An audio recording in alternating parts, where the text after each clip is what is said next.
जय गुरु जी, शुक्राना गुरु जी। ओम नमः शिवाय, शिव जी सदा सहाय। ओम नमः शिवाय, गुरु जी सदा सहाय। जय गुरु जी। संगत जी, गुरु जी के प्यारे प्यारे दर्शन कर लो, क्योंकि इतने प्यारे दर्शन शिव पुराण शुरू होने से पहले गुरु जी के होते हैं। तो गुरु जी का दर्शन होने का मतलब शिव पुराण गुरु जी ने ब्लेस की हुई है। शिव पुराण तो वैसे ही ब्लेस है, क्योंकि जिसे सुनने से पिशाच योनि में रहने वाले प्रेतों को मुक्ति मिल जाती है उसके पापों से, कई साल पुराने पापों से। तो हम तो इंसान हैं, हम तो फिर भी अभी अपने कर्म सुधार सकते हैं। हमारे पास तो अभी बहुत मौका है, बहुत चांस पड़ा है, बहुत ज़िंदगी है। तो हम अपने गुरु जी की वंदना करके, गुरु जी का गुणगान करके अपने आप को, अपने आने वाले जीवन को, अपने आने वाले कल को हम सुधार सकते हैं। संगत जी, गुरु जी की इतनी प्यारी प्यारी ब्लेसिंग है, इतनी प्यारी प्यारी ब्लेसिंग हमें लेनी नहीं आती। गुरु जी कभी सेवा के जरिए ब्लेसिंग देते हैं। आप संगत जी जैसे अब हमने लास्ट 7 जुलाई को लंगर सेवा करी थी, तो उस सेवा में संगत जी एक आदमी आया था जो मतलब व्हील चेयर पर था। तो हमने उसको दिया, तो उसने दोनों हाथ उठा के कहा, उठा के इतनी प्यारी ब्लेसिंग दी, इतना प्यारा आशीर्वाद दिया। तो संगत जी, ये उन सब के लिए आशीर्वाद है जिन्होंने साथ मिलकर कंट्रीब्यूशन किया है। ये सिर्फ मेरे अकेले के लिए नहीं है, उन सब के लिए है। और संगत जी देखो, हम वक्त पे हम देखो, हमने तो सेवा शुरू कर दी है। अब देखते हैं कौन कौन साथ देता है, कौन साथ चलता रहेगा, या कोई 1 महीने करता है, कोई जिसको जैसा अच्छा लगे वैसे कर सकते हैं, कोई इसमें पाबंद नहीं है। लेकिन संगत जी, हम 1 महीना तो गुरु जी का लंगर प्रसाद गरीबों तक पहुंचा सकते हैं, उनकी बीमारियां, दुख दर्द को दूर करवा सकते हैं। क्योंकि गुरु जी के लंगर प्रसाद में इतनी ब्लेसिंग है, इतनी ब्लेसिंग है, जो एक बार जिसने खा लिया ना, उसकी ना जाने कौन सी कितनी बीमारियां अपने आप दूर हो जाएंगी। और संगत जी देखो, गरीबों के पास तो कहाँ पैसे होते हैं कि वो अपना इलाज करवा पाए। कुछ भी ऐसी चीज़ नहीं होती जो गुरु जी का वो अपना इलाज करवा पाए। तो संगत जी, गुरु जी का मैं यही कहता हूँ, गुरु जी पे अपना विश्वास बनाए रखिए। गुरु जी की जो सेवा देते हैं, गुरु जी ने अगर लंगर सेवा चलाई तो कुछ सोच के चलाई होगी ना।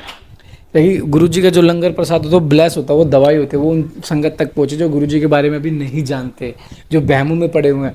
वो लंगर प्रसाद खाएंगे, उन्हें नहीं पता चला गुरु जी ने बिना गुरु जी को माने गुरु जी उनकी बीमारी भी काट देंगे। ऐसे हमारे गुरु जी, इतने प्यारे गुरु जी हैं। तो जय गुरु जी, शुक्राना गुरु जी।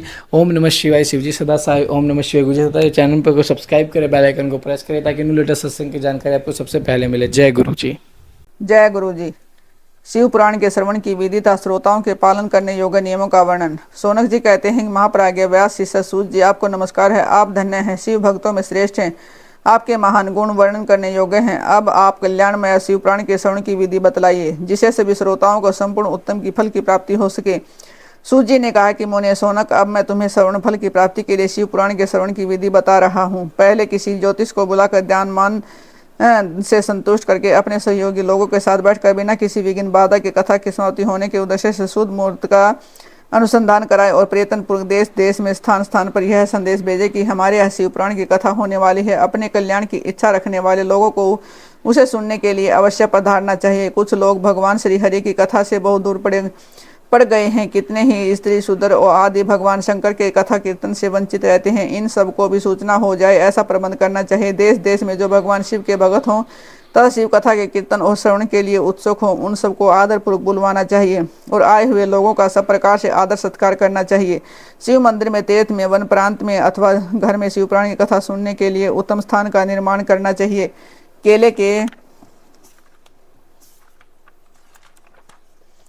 केले के खंभों से सुशोभित एक ऊंचा कथा मंडप तैयार कराएं। उसे सब और फल पुष्प आदि से और सुंदर चंदावे से अलंकृत करें और चारों ओर ध्वजा पताका लगाकर तरह तरह के सामानों से सजाकर सुंदर शोभा संपन्न बना दें। भगवान शिव के प्रति सब प्रकार से उत्तम भक्ति करनी चाहिए, वही सब तरह से आनंद का विधान करने वाले है। परमात्मा भगवान शंकर के लिए दिव्य आसन का निर्माण करना चाहिए तथा कथावाचक के लिए भी एक ऐसा दिव्य आसन बनाना चाहिए जो उनके लिए सुख हो सके। मुने नियम पूर्व कथा सुनने वाले श्रोताओं के लिए भी यथा योग्य सुंदर स्थानों की व्यवस्था करनी चाहिए। अन्य लोगों के लिए साधारण स्थान ही रखने चाहिए। जिसके मुख से निकली हुई वाणी देहधारियों के लिए कामधेनु के समान अभिष्ट फल देने वाली होती है, उस पुराण वेता विद्वान वक्ता के प्रति तुच्छ बुद्धि कभी नहीं करनी चाहिए। संसार में जन्म तथा गुणों के कारण बहुत से गुरु होते हैं, परंतु उन सब में गुणों का ज्ञाता विद्वान ही परम गुरु माना गया है। पुराण वेता पवित्र, दक्ष, शांत, ईर्ष्या पर विजय पाने वाला, साधु और दयालु होना चाहिए। ऐसा प्रवचन कुशल विद्वान इस पुण्यमयी कथा को कहे। सूर्योदय से आरंभ करके 3:30 पहर तक उत्तम बुद्धि वाले विद्वान पुरुष को शिव पुराण की कथा सम्यक रीति से बाँचनी चाहिए। मध्याह्न काल में 2 घड़ी तक कथा बंद रखनी चाहिए, जिसे कथा कीर्तन से अवकाश पाकर लोग मूल मंत्र का त्याग कर सके तथा प्रारंभ के दिन से 1 दिन पहले व्रत ग्रहण करने से के लिए वक्ता को और अक्षोर करा लेना चाहिए। जिन दिनों कथा हो रही है उन दिनों प्रयत्न पूर्वक प्रातःकाल का सारा नित्य कर्म संक्षेप से ही कर लेना चाहिए। वक्ता के पास उनकी उसकी सहायता के लिए एक दूसरा वैसा ही विद्वान स्थापित करना चाहिए, वह भी सब प्रकार के संशयों को निवृत्त करने में समर्थ और लोगों को समझाने में कुशल हो। कथा में आने वाले विघ्नों की निवृत्ति के लिए गणेश जी का पूजन करें। कथा के स्वामी भगवान शिव की तथा विशेषतः शिव पुराण की पुस्तक की भक्तिभाव से पूजा करें।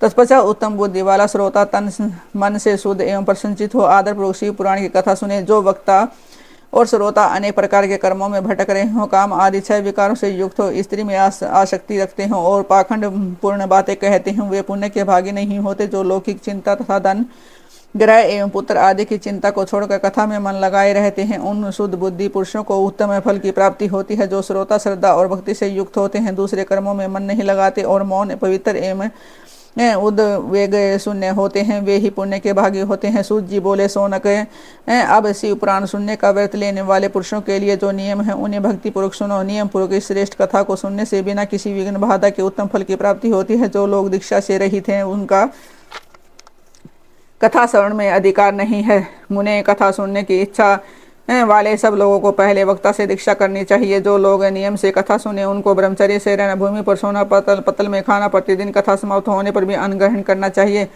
जिसमें शक्ति हो पुराण की साप्ताहिक उपवास करके शुद्धता पूर्वक भक्तिभाव से उत्तम शिव पुराण को सुने। उस कथा का व्रत लेने वाले पुरुष को प्रतिदिन एक ही बार हविष्य भोजन कराना चाहिए। जिस प्रकार से कथा श्रवण का नियम सुखपूर्वक सदचके वैसे ही करना चाहिए। गरिष्ठ अन्न, दाल, जल, अन्न, सेम, मसूर, भाव दूषित बासी अन्न को खाकर कथा व्रती पुरुष कभी कथा को न सुने। जिसने कथा का व्रत ले रखा हुआ पुरुष प्याज, लहसुन, हींग, गाजर, मादक वस्तु तथा आमिष से कहीं जाने वाली वस्तुओं को त्याग दे। कथा का व्रत लेने वाला पुरुष काम, क्रोध आदि 6 विकारों को, ब्राह्मणों को, निंदा को तथा पतिव्रता को, साधु संतों की निंदा को भी त्याग दे। कथावर्ती पुरुष प्रतिदिन सत्य, सोच, दया, मौन, सरलता, विनय तथा हार्दिक उदारता इन सद्गुणों को सदा अपनाए रहे।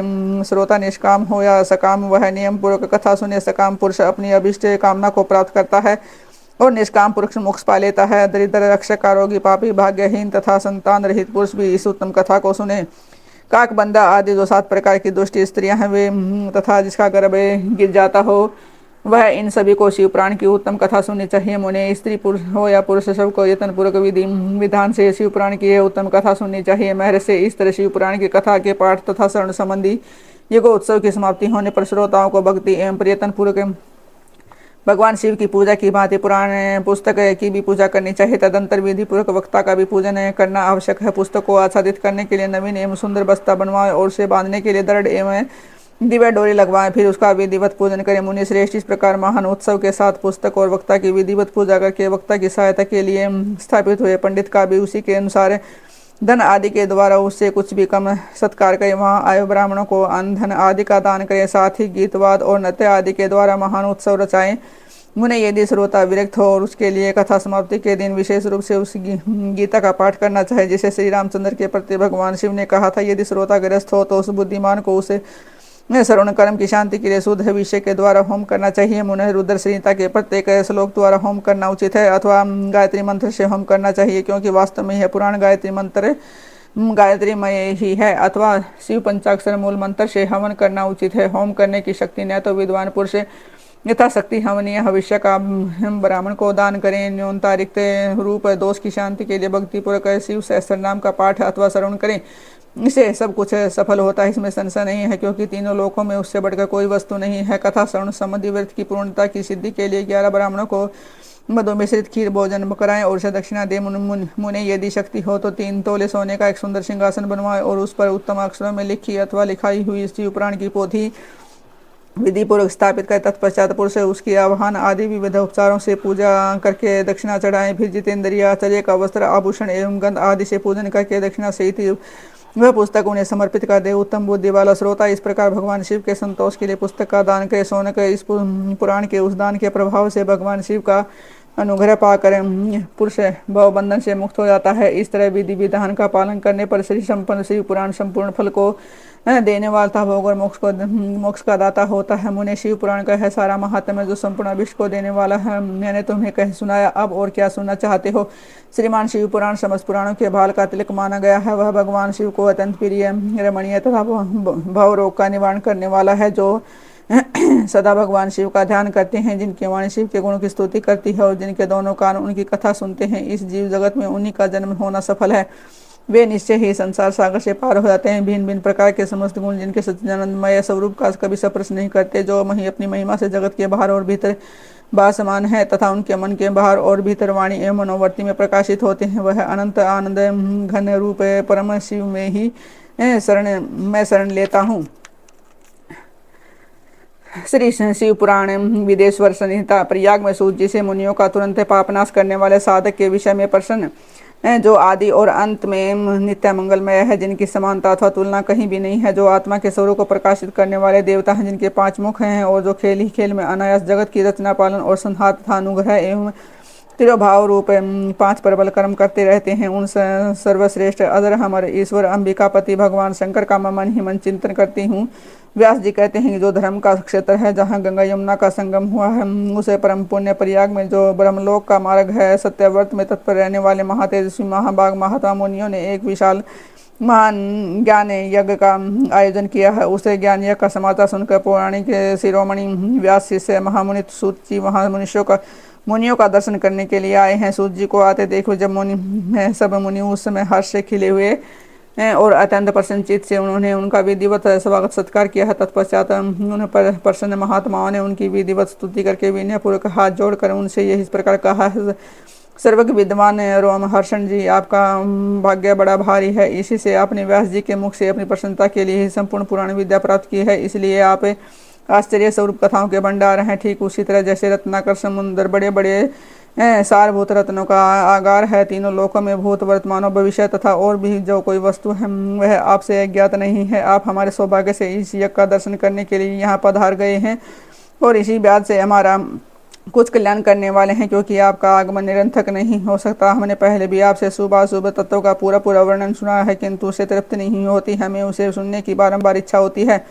उत्तम बुद्धि वाले सूत जी, इस समय हमें एक ही बात सुनी है, यदि आपका अनुग्रह हो तो गोपनीय होने पर भी आप इस विषय का वर्णन करें। घोर कलयुग आने पर मनुष्य पुण्य कर्म से दूरेंगे, दुराचार में फंस जाएंगे और सबके सब सत्य भाषण से मुंह फेर लेंगे, दूसरों की निंदा में तत्पर रहेंगे, प्राय धन को हड़प लेने की इच्छा करेंगे, उनका मन पराई स्त्रियों में आसक्त होगा तथा वे दूसरे प्राणियों की हिंसा किया करेंगे, अपने शरीर को ही आत्मा समझेंगे, मूढ़ नास्तिक और पशु बुद्धि रखने वाले होंगे, माता पिता से द्वेष रखेंगे, ब्राह्मण लोक रूपी ग्राहक के ग्राहक बन जाएंगे, वेद बेचकर आजीविका चलाएंगे, धन का उपार्जन करने के लिए ही विद्या का आभास करेंगे और मत से मोहित रहेंगे, अपनी जाति के कर्म छोड़ देंगे, प्राय दूसरों को ठगेंगे, 3 काल की संध उपना से दूर रहेंगे और ब्रह्म ज्ञान से शून्य होंगे, समस्त क्षत्रिय धर्म का त्याग करने वाले होंगे, कुसंगी पापी और व्यभिचारी होंगे, उनमें सूर्य का अभाव होगा, वे कुत्सित चौर्य कर्म से जीविका चलाएंगे, शूद्रों का सा बर्ताव करेंगे और उनका चित्त काम का किंकर बना रहेगा, वैसा संस्कार भ्रष्ट सर्वधर्म त्यागी कुमार के दोनों पार्दन परायण तथा नाप तोल में अपनी कुत्सित वृत्ति का परिचय देने वाले होंगे। इसी तरह शूद्र ब्राह्मणों के आचार में तत्पर होंगे, उनकी आकृति उज्ज्वल होगी अर्थात वे अपना कर्म धर्म छोड़कर उज्ज्वल वेशभूषा से विभूषित हो व्यर्थ घूमेंगे, वे स्वभावतः ही अपने धर्म का त्याग करने वाले होंगे, उनके विचार धर्म के प्रति अनुकूल होंगे, वे कुटिल और द्विज निंदक होंगे, यदि धनी हुए तो कुकर्म में लग जाएंगे, विद्वान हुए तो वाद विवाद करने वाले होंगे, अपने को कुलीन मानकर 4 वर्णों के साथ वैवाहिक संबंध स्थापित करेंगे, समस्त वर्णों को अपने संपर्क से भ्रष्ट करेंगे, वे लोग अपनी अधिकार सीमा से बाहर जाकर द्विजोतित सत्कर्मों का अनुष्ठान करने वाले होंगे, कलियुग की स्त्रियां प्राय सदाचार से भ्रष्ट और पति का अपमान करने वाले होंगे, सास ससुर से द्रोह करेंगी, किसी से बह नहीं मानेंगी, मलिन भोजन करेंगी, कुत्सित हाव में तत्पर रहेंगी, उनका शील स्वभाव बहुत बुरा होगा और वे अपने पति की सेवा से सदा विमुख रहेंगे। सूत जी, इस तरह जिनकी बुद्धि नष्ट हो गई है, जिन्होंने अपने धर्म का त्याग कर दिया है, ऐसे लोगों को यह लोक परलोक में उत्तम गति कैसे प्राप्त होगी, इसी चिंता से हमारा मन सदा व्याकुल रहता है। परोपकार के समान दूसरा कोई धर्म नहीं है, अतः जिस छोटे से उपाय से इन सब के पापों का तत्काल नाश हो जाए उसे इस समय कृपा पूर्वक बताएं, क्योंकि पाप आप समस्त सिद्धांतों के ज्ञाता हैं। व्यास जी कहते हैं कि उन भवितात्मा मुनियों की यह बात सुनकर सूत जी मन ही मन भगवान शंकर का स्मरण करके इस प्रकार बोले। जय गुरु जी, शुक्राना गुरु जी। संगत जी, कितने प्यारे दिन है। आज तीसरा दिन है हमारे शिव पुराण का, तीसरी बार जो शुरू होने जा रही है और संगत जी, गुरु जी के आशीर्वाद से शिव पुराण ऐसे ही चलती रहेगी। शिव पुराण में गुरु जी हमें इतनी ब्लेसिंग देते हैं, हमारे ना जाने कितने कष्ट कटवा देते हैं, ना जाने हमारी कितनी चीज़ों को दूर कर देते हैं। अगर संगत जी दुख आ रहा है तो गुरु जी का शुक्राना करो, समझ लो कि गुरु जी ने अपना काम शुरू कर दिया। महादेव भी क्या कहते हैं, अगर पहले वो आपको शून्य करेंगे, आपके पास कुछ नहीं होगा, धन दौलत कुछ भी नहीं, सिर्फ दुख से गिरोगे, फिर महादेव का काम शुरू होगा। महादेव फिर देखेंगे कितना विश्वास करता है, फिर जो आपको खोया होगा ना उसका 10 गुना 100 गुना ज़्यादा महादेव आपको देंगे। महादेव पे विश्वास रखो, अपनी सेवा करते रहो। 7 अगस्त, अब 7 अगस्त को गुरु जी की लंगर सेवा होगी, सभी संगत अपना अपना साथ जरूर बनाए। जय गुरु जी, शुक्राना गुरु जी। पाठ को जरूर सुनने, चैनल को सब्सक्राइब करें, बेल आइकन को प्रेस करें। जय गुरु जी, शुक्राना गुरु जी।